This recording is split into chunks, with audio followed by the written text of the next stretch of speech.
How long has it been since you walked into a store with a quarter and felt rich? There was a place where that was possible.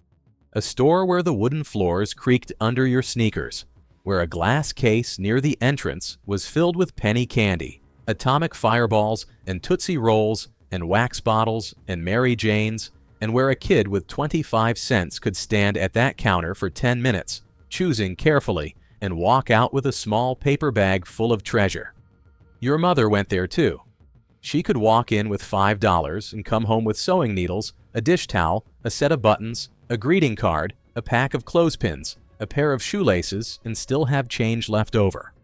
Woolworths, Kresge's, Ben Franklin, McCrory's, Newbury's, you knew the names, you knew the stores, and you knew exactly what they smelled like the moment you walked through the door. Today, every single one of them is gone. This is the story of what happened to the Five and Dime store. The Five and Dime was invented by a man named Frank Winfield Woolworth.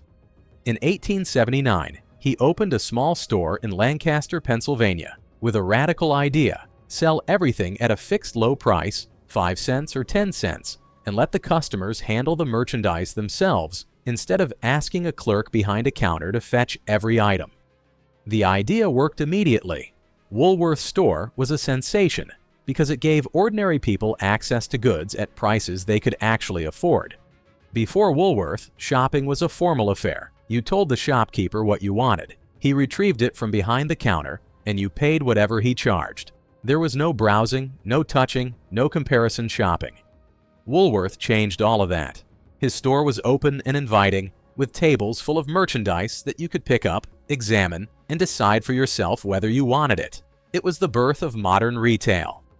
By 1904, Woolworth had 120 stores across 21 states. In 1911, he merged with 4 rival chains and created a national corporation with almost 600 stores from coast to coast.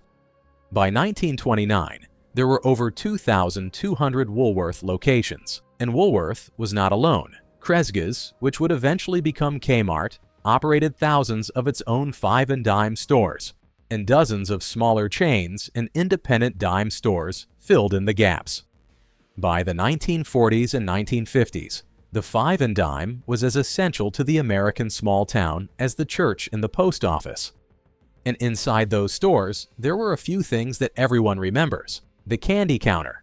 This was usually right near the front of the store, a long glass case filled with bins and jars of penny candy. Atomic fireballs, Tootsie Rolls, Mary Janes, wax bottles filled with colored syrup, candy necklaces, licorice sticks, root beer barrels, and butterscotch discs. A kid could stand in front of that counter for 20 minutes, agonizing over which 3 or 4 pieces to buy with a nickel. And the woman behind the counter would wait patiently, never rushing, because she understood that choosing your candy was serious business when you were 7 years old. The wooden floors. Woolworths and most dime stores had wide plank wooden floors that creaked when you walked on them. That creak was the sound of the Five and Dime. You heard it the moment you walked through the door, and it never changed, year after year, after decade. The lunch counter.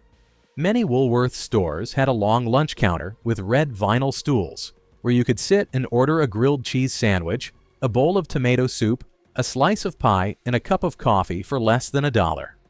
The food was simple, hot, and made right there behind the counter.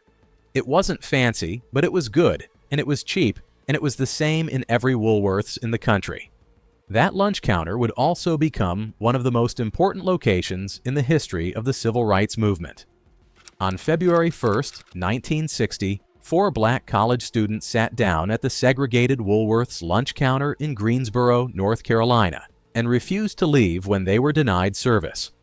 Their sit-in sparked a wave of protests across the South and became one of the defining moments of the fight for racial equality in America.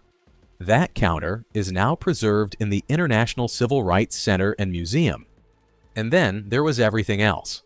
The dime store had a little bit of everything: school supplies, kitchen utensils, holiday decorations, sewing notions, small tools, pet supplies, toys, greeting cards, and seasonal items like Valentine's Day hearts and Christmas ornaments. It was the place you went when you needed something small and didn't want to drive to a department store or spend a fortune. The Five and Dime was the store of the ordinary person. It wasn't glamorous, it wasn't fancy, but it was there in every town whenever you needed it, and the prices were so low that nobody ever walked out feeling like they had spent too much. The decline began in the 1960s and accelerated through the 1970s and 1980s. The first blow came from the discount department store. In 1962, 3 major discount chains opened their doors: Walmart, Kmart, and Target. These stores sold the same types of merchandise that the dime store carried, but they had much larger selections, lower prices made possible by massive buying power, and the appeal of a one-stop shopping experience. For the Five and Dime, this was an existential threat. Woolworths couldn't match the prices of a Walmart that was buying inventory by the trainload. The small margins that had always been the dime store's model were too thin to survive against competitors operating at a scale that Frank Woolworth never could have imagined. The second blow came from the shopping mall.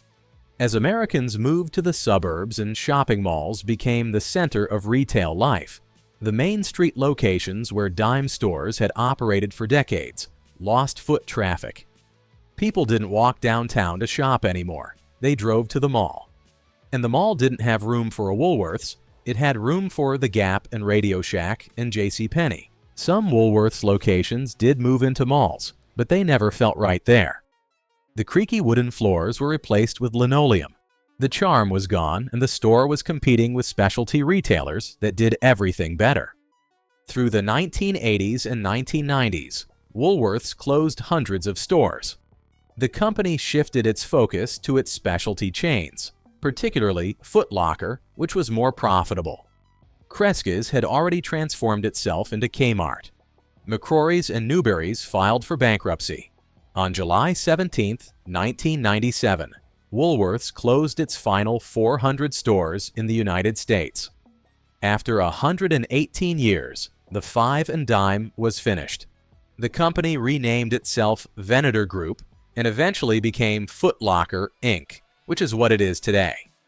The penny candy counter was dismantled, the lunch counter stools were removed, the creaky wooden floors were covered over or torn up, and the stores that had been the beating heart of Main Street America for over a century were converted into other businesses or left standing empty. And here is what we lost. We lost a store that was for everyone. The Five and Dime didn't have a target demographic. It didn't have a brand identity. It didn't have a marketing strategy. It was just a store where you could buy what you needed at a price you could afford. Rich or poor, young or old, everyone shopped at Woolworths. We lost a store where kids learned to shop. The candy counter was where a child first understood the concept of money, that a nickel could buy you 3 pieces of candy or 1 big piece, and you had to choose. That was a lesson that mattered, and we lost the feel of a place that was woven into the fabric of daily life, the creak of the floor, the smell of popcorn and coffee, the sight of the red vinyl stools, the glass case full of candy, the woman behind the counter who smiled and said, "What will it be today, sweetheart?" Dollar Tree and Dollar General are the closest things we have today, but they are not the same. They don't have the counter, they don't have the candy case, they don't have the lunch stools, and they don't have the soul. And that is the story of what happened to the Five and Dime store.